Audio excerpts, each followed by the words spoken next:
Peut-être l'avez-vous remarqué dans cet évangile, ce changement brutal de réaction des auditeurs de Jésus.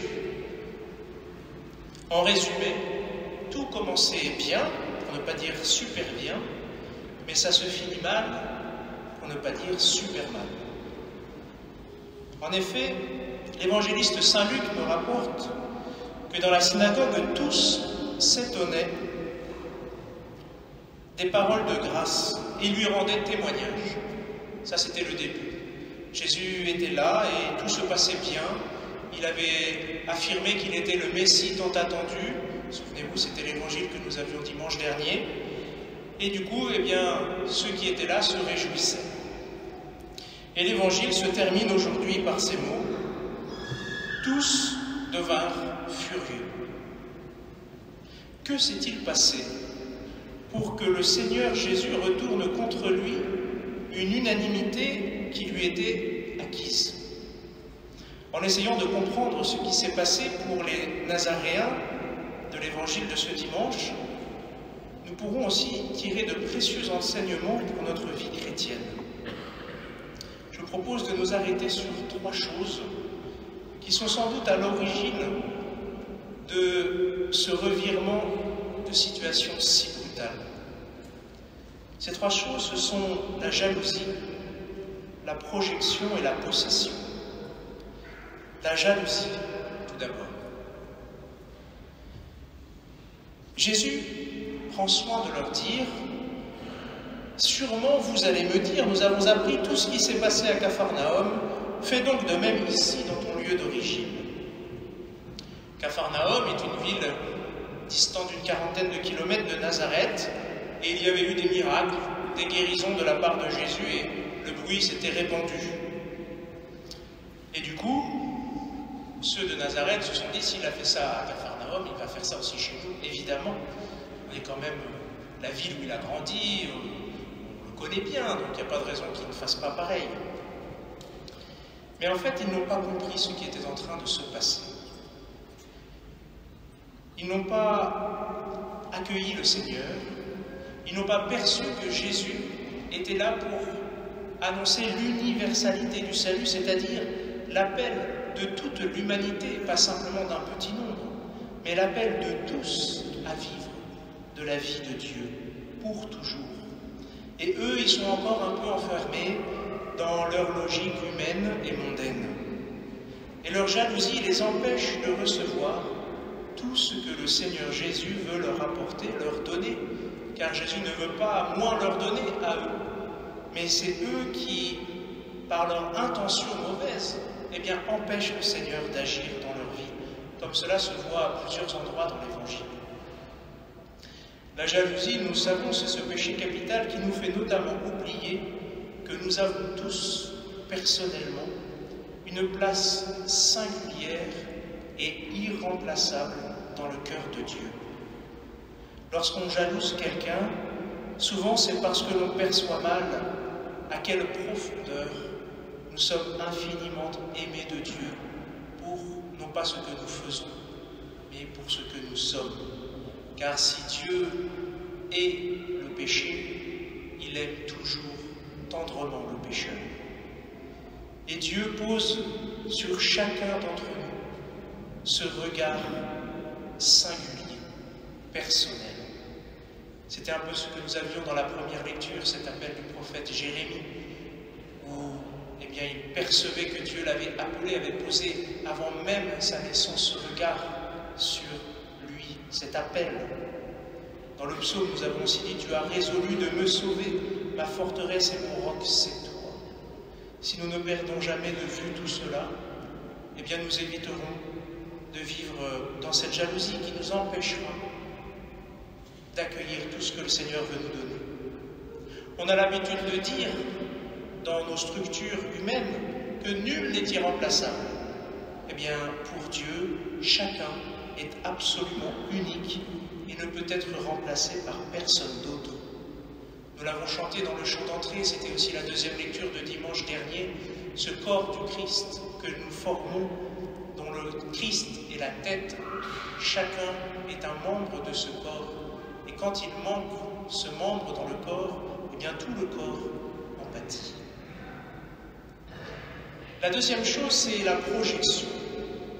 L'un des drames de ces Nazaréens, aujourd'hui, dans l'Évangile, c'est qu'ils attendent de Jésus ce que Jésus ne peut pas faire. Ils attendent que Jésus fasse ce que eux voudraient que lui fasse, que lui honore sa ville de Nazareth.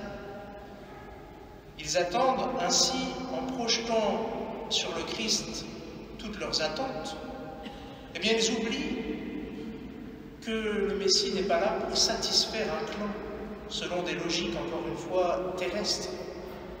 Ils font de lui un Messie à leur mesure. Et parfois, nous courons le même risque de réduire Dieu à la connaissance que nous en avons. D'ailleurs, même entre nous, dans nos relations, parfois nous pouvons réduire les autres à la connaissance partielle que nous avons les uns des autres. Combien de fois nous pouvons projeter des intentions, des idées, des catégories, sans vraiment nous connaître. Et de la même manière que pour éviter les faux jugements, il faut connaître le plus possible les personnes. Eh bien, pour éviter des fausses conceptions de Dieu, il faut toujours chercher à le connaître, lui le Dieu vivant. Pour cela, il est tellement bénéfique de pouvoir méditer quotidiennement, ne serait-ce qu'un petit quart d'heure, un passage de l'Écriture en général, ou plus spécifiquement de l'Évangile, car l'Évangile vient nous révéler qui est Jésus le Sauveur, et renouvelle ainsi notre connaissance de lui, et nous empêche de projeter parfois sur lui ce qu'il n'est pas. Oui, notre connaissance de Dieu sera toujours partielle sur la terre, comme saint Paul nous le redit aujourd'hui dans son magnifique hymne à la charité que nous avons réentendu en deuxième lecture, et à la fin de laquelle il nous dit, il parle de lui, mais il parle aussi de nous, « Actuellement, ma connaissance est partielle. Ce jour-là, ce jour où nous verrons face à face le Seigneur, je connaîtrai parfaitement comme j'ai été connu. » En réalité, nous avons du mal à mesurer combien nous sommes aimés et connus de Dieu. Et tant que nous serons sur cette terre, eh bien nous ne percevrons jamais véritablement de quel amour nous sommes aimés. Nous pouvons méditer cette petite phrase peut-être de saint Paul tout au long de cette semaine. Actuellement, ma connaissance est partielle, mais ce jour-là, où je verrai face à face le Seigneur, je connaîtrai parfaitement comme j'ai été connu. Quelle action de grâce, quelle impatience cela peut susciter aussi en nous. Enfin, la troisième et dernière chose sur laquelle nous pouvons méditer un peu ce dimanche, c'est la possession. Au lieu d'accueillir le Messie, eh bien, les Nazaréens cherchent à le posséder. Au lieu d'accueillir, ils exigent. Ils vont même peut-être à penser jusqu'à estimer qu'ils ont des droits vis-à-vis du Messie, puisqu'il vient de Nazareth, la ville où ils sont, et ils se disent après tout, on a contribué un peu à sa croissance, nous avons quelques droits sur lui. Mais il n'y a pas de passe-droit en Dieu. Et c'est vrai que pour les Nazaréens, ça a dû être un peu violent de se voir comparé, comme Jésus l'a fait, à ces Israélites qui, au temps du prophète Élie ou Élisée, n'ont pas été les premiers destinataires de la grâce, mais d'abord cette veuve étrangère du pays de Sidon, alors que, eh bien, tout le monde avait faim dans ce temps-là. Eh bien, le prophète Élie a été envoyé à une veuve qui n'appartenait pas au peuple pour manifester aussi son salut. Et puis, au temps du prophète Élisée, eh bien, ce n'est pas ceux du peuple qui ont été guéris de la lèpre, mais ce général, Naaman le Syrien, Là aussi, parce que Dieu voulait anticiper que son salut était adressé à tous. Alors ce qui est terrible dans cette situation pour eux, c'est que finalement ils inversent la situation, ils se mettent à la place de Dieu en exigeant de lui ce que lui seul peut décider. Ils exigent qu'il réponde à leurs desiderata. Mais nous savons, nous, que Dieu n'est pas un Dieu mécanique. On ne met pas un sou dans la machine et Dieu nous donne ce qui correspond à ce sou. Nous savons combien notre Dieu veut tisser patiemment et tout au long de notre vie cette relation intime, encore une fois, avec chacun d'entre nous, pour nous conduire jusqu'au jour où nous le verrons face à face et où nous connaîtrons, comme dit encore une fois l'apôtre Paul, où nous connaîtrons parfaitement comme nous avons été connus. Alors rendons grâce à Dieu d'être appelés à tant de grâce, à tant d'amour, que nous voulons aussi recevoir pour partager autour de nous.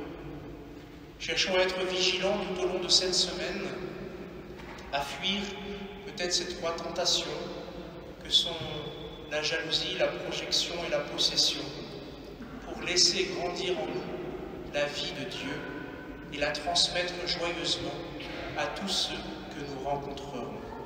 Amen.